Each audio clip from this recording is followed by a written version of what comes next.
Hey guys, we are in the basement, and today we're going to talk about a game that was released in 1983 by Atari. Now this game is a vector game, meaning it has a vector monitor, and it's actually a color vector monitor, which some people say an XY game. But this game is kind of special because it's based on a movie that a lot of you guys might know, and that is, of course, Star Wars. That's right, today we're going to talk about Atari Star Wars, again, released in 1983. It probably has one of the greatest looking arcade cabinets ever made. I mean, there is artwork literally on every inch of this game. And again, it is a color vector game. This particular model that I have has an Amplifone monitor, which I think is the better of the two monitors. Usually they have Ampliphones or 6100s, so Wells Gardner, and this one has the Amplifone, and it looks pretty damn good.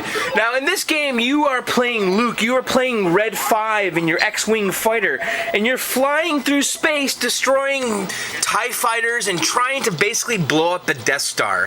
And that's basically the game. They really did a pretty great job of recreating the movie, and you know what? There's something about the vectorness of it that actually really works, and there's tons of speech and all that. And this particular game that I have actually has a kit in it, Clay Cowgill's what they call ESB kit, which adds Empire Strikes Back. So I actually have both games, Empire Strikes Back and Star Wars, in here, and at the flick of a switch I can change from Star Wars to Empire Strikes Back. Now this video, I'm only going to show Star Wars. I'm going to do a separate video for Empire Strikes Back. But anyway, I tell you what, why don't I set up a tripod and show you guys how Atari Star Wars plays. Okay, we have the tripod set up. Now, the first thing I want to show you guys is the controls, because this game has a flight stick, which is actually pretty awesome.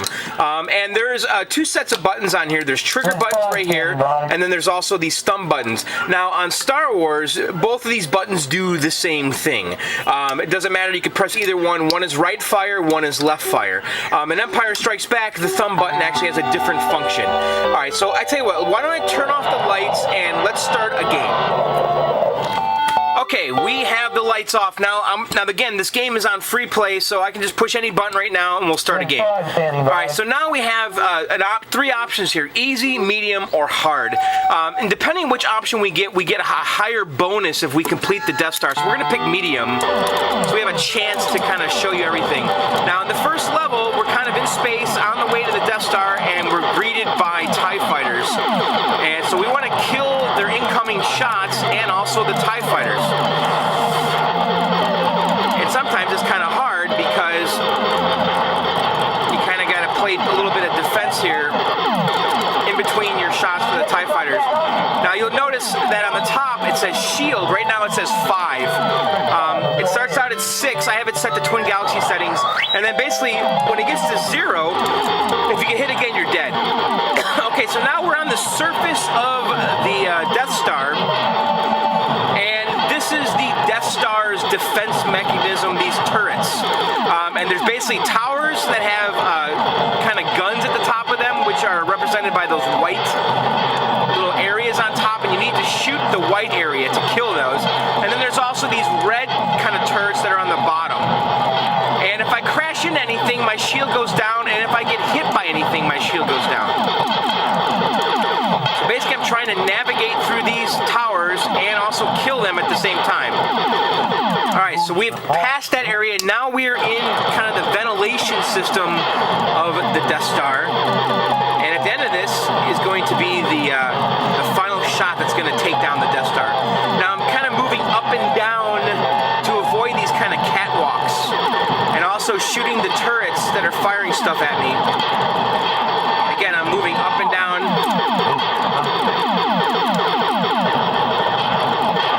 And, alright, up. Okay, there it is. We're going to fire a shot into the exhaust port. We're backing out.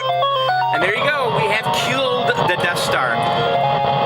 And a pretty cool, badass explosion. And you can see here my score, 400,000 point bonus because we picked medium. And that really is the game. It's pretty much rinse and repeat, but it gets a lot harder. And by the way, see that right there? That's Darth Vader's ship. And if you can kill that, you get a nice little bonus.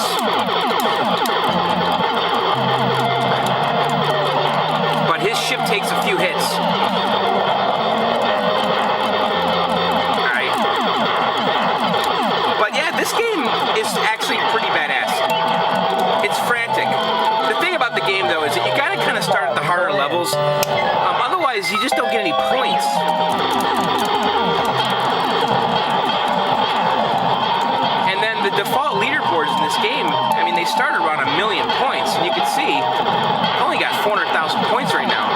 So you really want to start at the hard level because you get an 800,000 point bonus. But it makes the game that much harder. I've honestly yet to get my name on the leaderboard. I think my high score is around 900,000. But I mean, the three-dimensional kind of graphics in this game is pretty revolutionary for the day. I mean, think about it. This game came out in '83. I mean, these are polygons, man. I mean, look at this. This is 3D. Anyway, that is it. That is Star Wars. And then we get our name on the leaderboard. However, the game only saves the top 3 scores, which right now are Obi, Wan, and Han. Anyway, so that's pretty much it, guys. That is Atari Star Wars. And then look for me to be posting a part 2 of this, and I'll show you guys Empire Strikes Back, which some say is a better game. So I'll probably post that in the next week. So there you have it, Atari Star Wars from 1983. Again, thank you for subscribing to my little channel. If you haven't subscribed yet, go ahead and push that button. Actually, you know what? Why don't I take you guys out to the garage?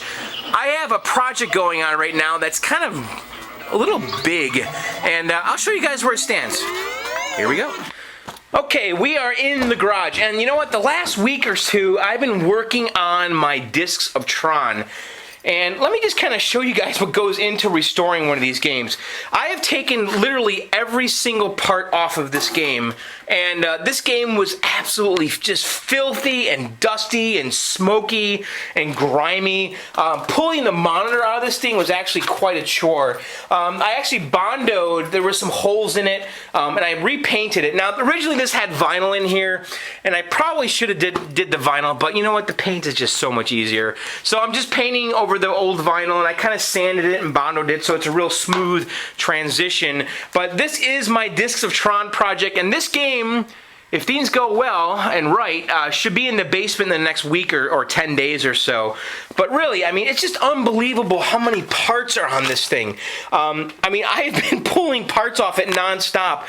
Here's like, you know, there's like a series of bezels, and there's a translite in the back here, and over here is the refracting mirror.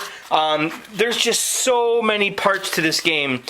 But you know what? It's going to be totally worth it. I took the coin door off. I you know, ripped the coin door into, you know, every little piece off of it. I pulled the monitor today, and that was actually a bear to get out because the monitor's in a really funny spot because it lays in down here. But anyway, that's Discs of Tron, and that should be, well, I hope to have it in the basement in the next 2 weeks, and I also just picked up a Kicks or Quicks here. But anyway, so that's it for the garage. Let's go back down.